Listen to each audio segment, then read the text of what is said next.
সাবেক নেত্রীর মৃত্যুদণ্ড কার্যকর চায় বাংলাদেশ, এই পথে বড় বাধা ভারত। বিস্তারিত সংবাদ। একসময় তিনি ধর্মনিরপেক্ষ নেত্রী হিসেবে পরিচিত ছিলেন, একজন বিপ্লবী নেতার কন্যা। 1970-এর দশকে বাবার নৃশংস হত্যাকাণ্ডই তার রাজনৈতিক উত্থানের পথ করে দিয়েছিল। তবে শেখ হাসিনার বাংলাদেশের রাজনীতির শীর্ষে পৌঁছানোর পর ঘটে ক্ষমতা থেকে এক অবিশ্বাস্য পতন। যেতে হয় ভারতের স্বেচ্ছা নির্বাসনে। শেখ হাসিনার অনুপস্থিতিতে তাকে মৃত্যুদণ্ড দেওয়া হয়েছে, আর তা কার্যকর হতে পারে যদি নয়াদিল্লি তাকে দেশে ফেরত পাঠানোর সিদ্ধান্ত নেয়। 2024 সালের ছাত্র বিক্ষোভে সহিংস দমন-পীড়ন চালানোয় ক্ষমতাচ্যুত এই নেত্রীকে মানবতা বিরোধী অপরাধের দায় দোষী সাব্যস্ত করা হয়েছে। ওই বিক্ষোভে তার সরকারের পতন হয়। ক্রমেই কর্তৃত্ববাদী হয়ে ওঠা 15 বছরের শাসনের পর তিনি গত বছরের আগস্টে ভারতে পালিয়ে যান এবং তার ঘনিষ্ঠ মিত্রদের অন্যতম একটি দেশের রাজধানীতে আশ্রয় নেন। এখন তিনি দুই দেশের মধ্যে এক উত্তেজনাপূর্ণ অচলাবস্থার কেন্দ্রে পরিণত হয়েছেন।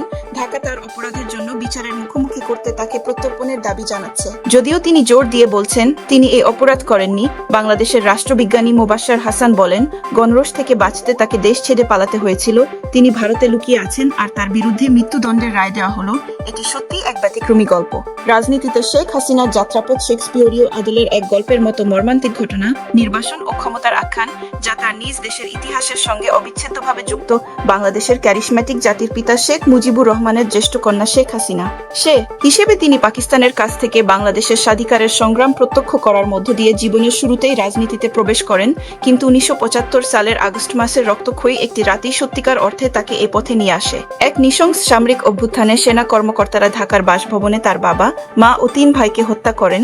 ওই সময় শেখ হাসিনা ও তার বোন পশ্চিম জার্মানি সফরে থাকায় প্রাণে বেঁচে যান। সেই বিশৃঙ্খল পরিস্থিতির পর ক্ষমতায় আসেন জেনারেল জিয়াউর রহমান। তিনি ছিলেন শেখ হাসিনার ভবিষ্যতের প্রধান প্রতিদ্বন্দ্বী খালেদা জিয়ার স্বামী। জিয়াউর রহমানের সরকার একটি আইন পাস করে, যে আইনের মাধ্যমে শেখ মুজিবুর রহমানের হত্যাকারীদের কয়েক দশক ধরে সুরক্ষা দেওয়া হয়।